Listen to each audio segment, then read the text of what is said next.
Yeah, no, Santa Fe Police Department, you're gonna have to try again. You guys, there's been a lot of rumors that Gene Hackman's passing and his wife was some type of conspiracy, some type of death, some type of whatever. And I kept my opinion to myself saying, nah, pin 20 on 10. It's 2025. Everything doesn't have to be a conspiracy.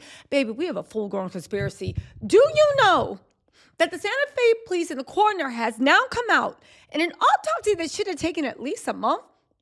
As much as 3, took less than 7 calendar days, has come out and said that Gene Hackman died a week after his wife. But get this, they both died of natural causes and they don't think it was any foul play. You guys, this is the most unbelievable theory in the world. I think the feds need to step in and get involved because nothing is happening. They are trying to say that this woman died from an obscure mouse bite as if they had rodents everywhere. And Gene Hackman was alive for a week after her, didn't call the authorities, didn't do anything because maybe he had dementia, but dementia does not mean that you will somehow get dressed, walk around, and do all this stuff around a dead body. Y'all, let's get into this. It's directly from Variety. And again, this is wild to me. Gene Hackman died a week after Betsy. Wife calls a passing determined to be hantavirus. They said Gene Hackman likely died a week after his wife, Betsy, passed away due to hantavirus, a medical examiner has announced. Hold on, y'all. I have to bring ChatGPT in on this because I'm not buying what they're putting down. I tried to keep my mouth shut about this, and I don't like to cause any mess. But all jokes aside, this is not making sense. Hold on a second. What drugs or toxic substances can mimic hantavirus? Hantavirus. Can you let me know? Yeah, that's the real star of the show, ChatGPT. Listen, get this. Drugs and substances that can mimic hantavirus symptoms. Paraquat poisoning causes lung damage, respiratory failure. It mimics hantavirus. Chlorine gas or chemical inhalants. Exposure can lead to acute respiratory distress syndrome, similar to late-stage hantavirus infection.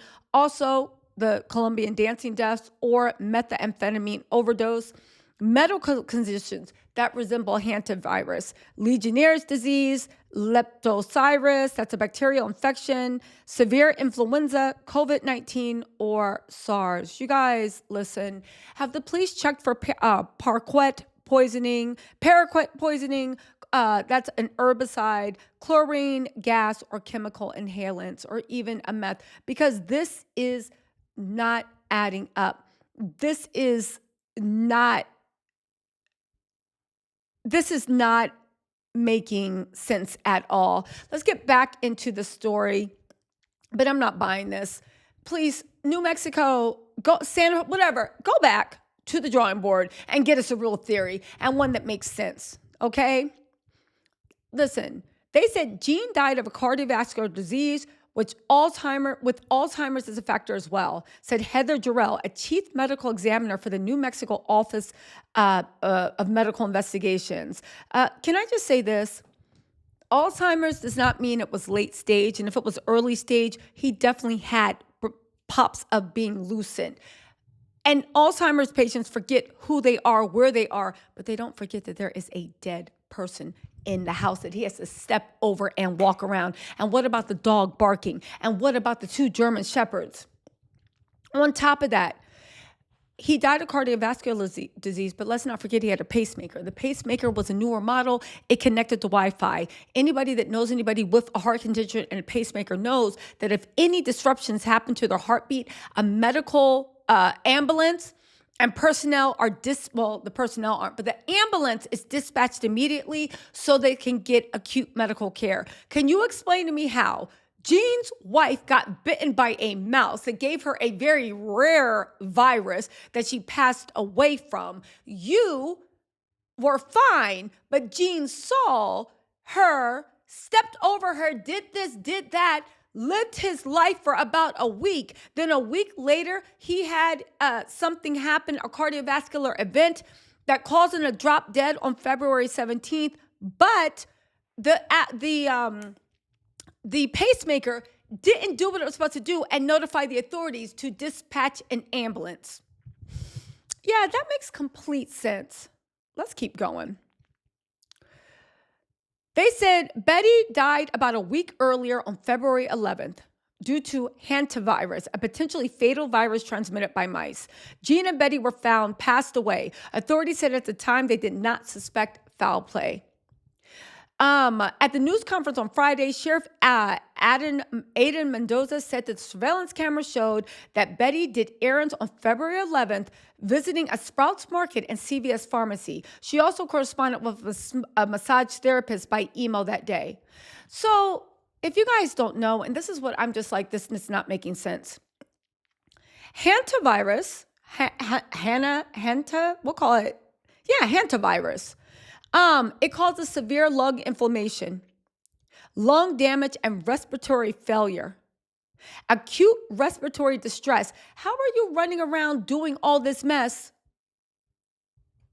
if you were suffering from a mouse bite that had gotten so bad you were in late stages hantavirus?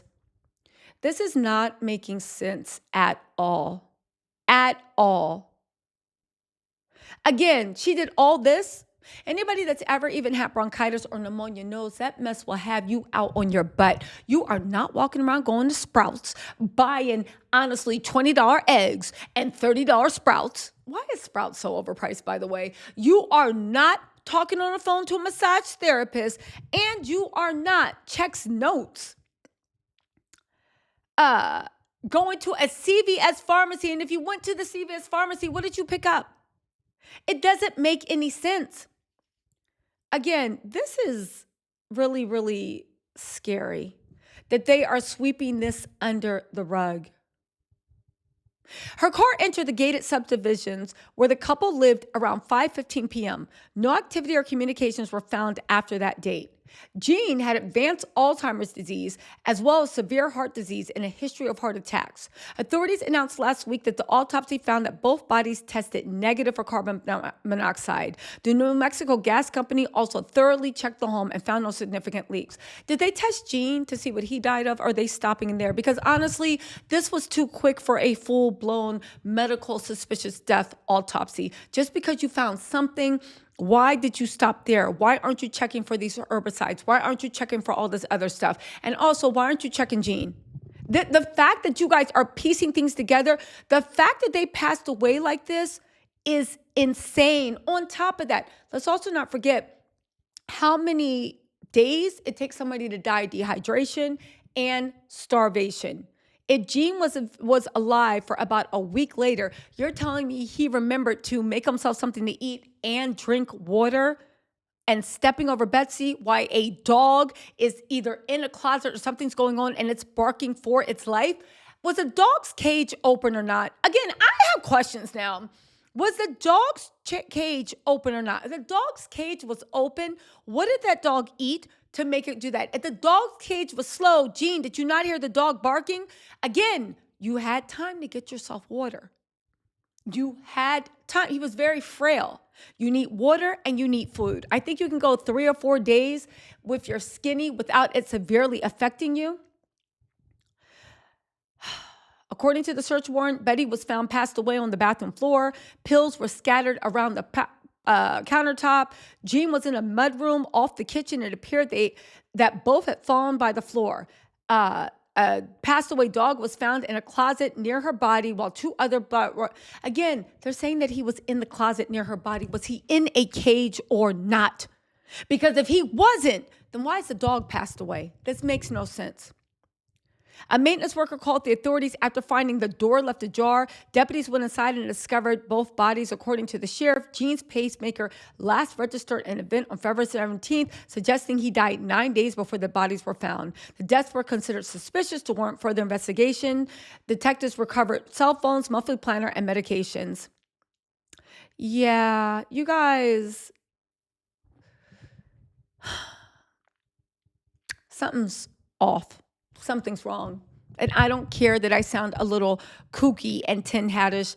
This is not adding up. Santa Fe, please go back to the drawing board because the odds of this happening are 1 in a trillion. And even then, it don't make sense. You guys, let me know what you think in the comments. I'll talk to y'all later. But just to recap, an autopsy that should have taken it at least 1 month, maybe 3, only took less than 7 calendar days. Gene was alive, walking around, feeding and watering himself, while a dog may or may not been trapped in a cage, going crazy and stepping over your wife because they had a shared bathroom. Y'all, let me know what you think in the comments. I'll talk to y'all later. Bye.